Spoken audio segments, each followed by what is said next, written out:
Hello everyone, स्वागत है आपका एक और नई वीडियो में। आज के इस वीडियो सेशन में हम देखने वाले हैं नेटवर्किंग डिवाइसेस के बारे में। तो सबसे पहला जो नेटवर्किंग डिवाइस हम डिस्कस करेंगे वो है हब। तो फर्स्ट पॉइंट को डिस्कस करते हैं। It works as a central connection for all the devices that are connected through a hub. जो हब है ये बिहेव करता है एज अ सेंट्रल कनेक्शन, जिससे जो है वेरियस ऑफ डिवाइसेस आपके कनेक्ट होते हैं। जैसे आप इस इमेज में देख पा रहे हैं, सेंटर में आपके क्या है, हब, और इससे जो है वेरियस ऑफ डिवाइसेस यहाँ पर कनेक्ट है। लेट अस से ये जो आपका डिवाइस है इसको हम लेते हैं यहाँ पर ए नेम, और इसको हम लेते हैं यहाँ पे बी नेम, इसको ले लेते हैं सी नेम, इसको यहाँ पर लेते हैं डी नेम, और इसको ले लेते हैं यहाँ पर ई नेम। तो इस तरह से जो आपके डिवाइसेस है वो आपके हब से कनेक्ट होते हैं। सेकेंड पॉइंट को डिस्कस करते हैं। Hub has numerous ports. तो जो आपका हब होता है इसमें आपके वेरियस ऑफ पोर्ट्स होते हैं, जिससे जो है आपके डिवाइसेस डायरेक्टली कनेक्ट होते हैं। देखिए किस तरह से जो है हब में कनेक्ट होते हैं। हब में जो है आपके इस तरह से पोर्ट्स आपको देखने को मिलेंगे, और मान लो ये जो डिवाइस है ये डायरेक्टली कनेक्ट होते हैं इन पोर्ट से। जैसे डिवाइस ए है, इसको हमने यहाँ पे इस पोर्ट पे कनेक्ट कर दिया, और ये जो बी डिवाइस है इसको मान लो हमने इस पोर्ट पे यहाँ पर कनेक्ट कर दिया, सी को हमने एक और पोर्ट में कनेक्ट कर दिया, डी को हमने इसी तरह से किसी और पोर्ट में कनेक्ट कर दिया, इसी तरह से हमने ई पोर्ट को भी कनेक्ट कर दिया। अब हब काम कैसे करता है, जिन जिन पोर्ट्स पे आपने डिवाइसेस कनेक्ट कर दिए हैं उनको ये ग्रीन लाइट से यहाँ पर शो कर देगा। मतलब वो वाला जो पोर्ट है वो आपका कैसा माना जाता है, एक्टिव पोर्ट, कि वो पोर्ट जो है अब एक्टिव है, उससे जो आपका डिवाइस कनेक्ट हो गया। अब जो इन्फॉर्मेशन है वो किस तरह से हब में ट्रैवल करती है इसको हम देखते हैं। If a packet reaches at a one port it is able to see by all the segments of the network due to a packet is copied to the other ports. देखिए इस line का मतलब क्या है, इसको एक example से समझते हैं। मान लो ये था आपका PCA और ये था आपका PCD। मान लो जो PCA है ये डिवाइस कुछ पैकेट सेंड करना चाहता है टू डिवाइस डी। तो किस तरह से ये सेंड करेगा, यहाँ से ये पैकेट सेंड होगा आपका, जो ए ने सेंड करना है डी को। ये पैकेट जो है वो सेंड हुआ हब को। सबसे पहले जो ये पैकेट है ये किसके पास जाएगा, हब। अब बाकी जो डिवाइसेस है वो आपके पोर्ट से कनेक्टेड है। अब जितने भी आपके पोर्ट्स हैं यहाँ पर वो एक्टिव है, यानी कि उनके साथ जो है डिवाइसेस कनेक्ट है। जैसे मान लो इसके साथ ये कनेक्ट है, इसके साथ ये कनेक्ट है, इस पोर्ट के साथ ये वाला पीसी कनेक्ट है।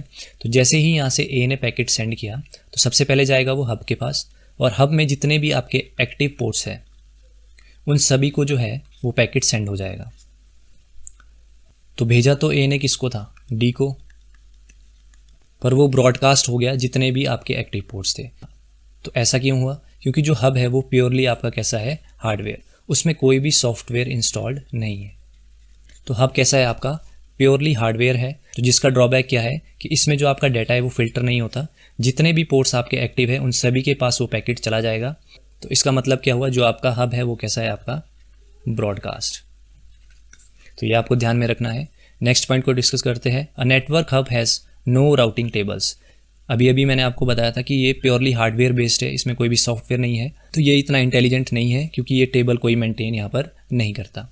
अब जब हम लेटर में नेटवर्किंग डिवाइस को पढ़ेंगे, जैसे राउटर पढ़ेंगे, तो वो जो है अपने पास एक राउटिंग टेबल मेंटेन करता है, जिसके कारण वो थोड़ा स्मार्ट हो जाता है हब से। नेक्स्ट पॉइंट को डिस्कस करते हैं। Filter hub is no IP address. तो क्योंकि हार्डवेयर बेस्ड है तो यहाँ पर IP एड्रेस को भी ये मेंटेन नहीं करता, तो इसके कारण जो है हब को क्या बोला जाता है, डम डिवाइस। तो ये भी आपको ध्यान में रखना है। नेक्स्ट है इसका transmission mode. Transmission mode hub का कैसा रहता है, हाफ डुप्लेक्स।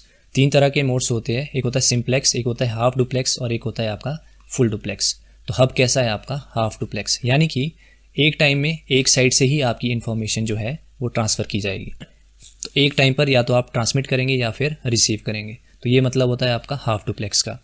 तो हब कैसा है आपका, हाफ डुप्लेक्स बेस्ड। तो ये भी आपको ध्यान में रखना है। नेक्स्ट है वेरी इंपॉर्टेंट पॉइंट, जो हब है वो कौन सी OSI लेयर पे काम करता है, ये आपको ध्यान में रखना है। कौन सी लेयर पे काम करता है, फिजिकल लेयर। और फिजिकल लेयर रिस्पॉन्सिबल होती है आपकी for actual connection between the devices. जो आपके 2 डिवाइसेस होंगे उनके बीच किस तरह का आपका फिजिकल कनेक्शन रहेगा वो कौन डिसाइड करता है, आपका फिजिकल लेयर। तो ये आपको ध्यान रखना है कि हब कौन सी लेयर पे काम करता है, आपका फिजिकल लेयर। अब देखिए जो हब है आपका फिजिकल लेयर पे काम करता है, और फिजिकल लेयर का काम क्या है, सिर्फ कनेक्शन देखना कि किस तरह से जो आपके डिवाइसेस है वो कनेक्ट हो सकते हैं। तो इसी कारण इसमें जो है कोई भी सॉफ्टवेयर यहाँ पर देखने को नहीं मिलता, इसीलिए हब को क्या बोला जाता है, एक डम डिवाइस। नेक्स्ट पॉइंट को डिस्कस करते हैं कि ये जो है इसका प्राइमरी काम क्या है, जो मैसेज है उसको ब्रॉडकास्ट करना। तो ये हमने समझ लिया कि जितने भी एक्टिव पोर्ट्स होंगे उन सभी को जो मैसेज है वो चला जाएगा। नेक्स्ट पॉइंट को डिस्कस करते हैं। It is based on single collision domain. देखिए इस लाइन का मतलब क्या है, इसको समझते हैं। तो सबसे पहला पॉइंट तो आपको यही ध्यान में रखना है कि हब जो है कोई भी बफर यहाँ पर यूज़ नहीं करता। बफर क्या होता है, आपका एक तरह की टेम्परेरी मेमोरी, आप इसको समझ लीजिए। तो ये था डिवाइस ए, ये था डिवाइस बी, डी एंड ई, ये आपके डिवाइसेस थे। अब मान लो फॉर एन इंस्टांस जो डिवाइस ए है ये डिवाइस डी को यहाँ पर कुछ पैकेट्स सेंड करना चाहता है। तो होगा क्या, ए से जो पैकेट है वो सबसे पहले कहाँ पर आएगा, आपका हब पे, और जो हब है वो इसको ट्रांसमिट कर देगा जितने भी इसमें एक्टिव पोर्ट्स है। तो वो इसको भी ट्रांसमिट कर देगा, इसको भी ट्रांसमिट कर देगा, इसको भी ट्रांसमिट कर देगा और इसको भी ट्रांसमिट कर देगा। तो इससे हुआ क्या, अनवांटेड ट्रैफिक आपका जनरेट हो गया। अनवांटेड ट्रैफिक आपको यहाँ पर देखने को मिल जाएगा। और इसी समय पे मान लो जो सी यहाँ पर डिवाइस था ये कुछ भेजना चाहता है आपका बी डिवाइस को, तो ये भी यहाँ पर सेंड कर देगा हब को, और हब इसको हर जगह यहाँ पर ट्रांसमिट कर देगा। तो इससे होगा क्या, आपका अनवांटेड ट्रैफिक यहाँ पर जनरेट होगा, और जिसके कारण जो आपके कोलिजन के चांसेस है वो भी यहाँ पर बढ़ जाते हैं। तो कहने का मतलब क्या है कि जो हब है वो कैसा है, आपका सिंगल कोलिजन डोमेन। यहाँ पर कोलिजन के चांसेस आपको बहुत ज़्यादा देखने को मिल जाते हैं। तो नेक्स्ट बात करते हैं टाइप्स ऑफ हब। 3 टाइप्स के आपको देखने को मिल जाते हैं। फर्स्ट है एक्टिव हब, सेकंड है पैसिव हब, और थर्ड है इंटेलिजेंट हब। कई बार इससे भी आपको ऑब्जेक्टिव क्वेश्चंस देखने को मिलते हैं। जैसे फर्स्ट हम डिस्कस करते हैं एक्टिव हब।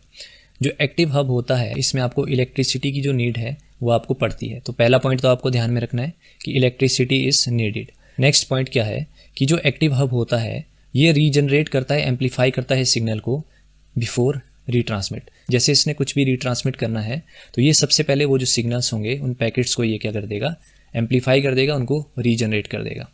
तो ये बिहेव करता है एज अ रिपीटर। तो ये भी आपको ध्यान में रखना है। तो एक्टिव हब के बारे में सबसे मेन पॉइंट है कि इसके लिए इलेक्ट्रिसिटी की रिक्वायरमेंट होती है। नेक्स्ट है पैसिव हब। ये बिहेव करता है जस्ट अ कनेक्टर।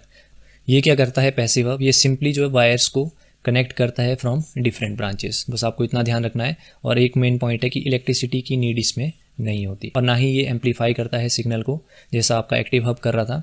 इसमें क्या है, सिर्फ जो वायर्स आएगी उसको ये आगे डिफरेंट ब्रांच के साथ लिंक कर देगा। नेक्स्ट है ये सिंपली क्या करता है, रिसीव करता है और फॉरवर्ड कर देता है। तो ये आपको ध्यान में रखना है। नेक्स्ट MCQs को डिस्कस करते हैं। Repeater is installed between 2 segments of a LAN has dash physical address. जो हम 2 सेगमेंट्स के बीच रिपीटर यूज़ करते हैं लैन में, उनके कितने फिजिकल एड्रेस होते हैं, तो याद रखना 2 फिजिकल एड्रेस। तो इसका राइट आंसर हो जाएगा ऑप्शन नंबर बी। नेक्स्ट है question number 2, name the device works on a single collision domain. Last point हमने डिस्कस किया था। तो हब में किस तरह का कोलिजन डोमेन रहता है, सिंगल कोलिजन डोमेन। तो राइट आंसर क्या हो जाएगा इसका, ऑप्शन नंबर ए। तो इस वीडियो लेक्चर में हमने हब को डिस्कस किया। नेक्स्ट वीडियो लेक्चर में हम डिस्कस करेंगे ब्रिज को। अगर आपको वीडियो लेक्चर सीरीज़ अच्छी लग रही है तो प्लीज़ अपना जो रिस्पॉन्स है वो कमेंट सेक्शन में ज़रूर दें। तो that's all for today's session and thank you so much.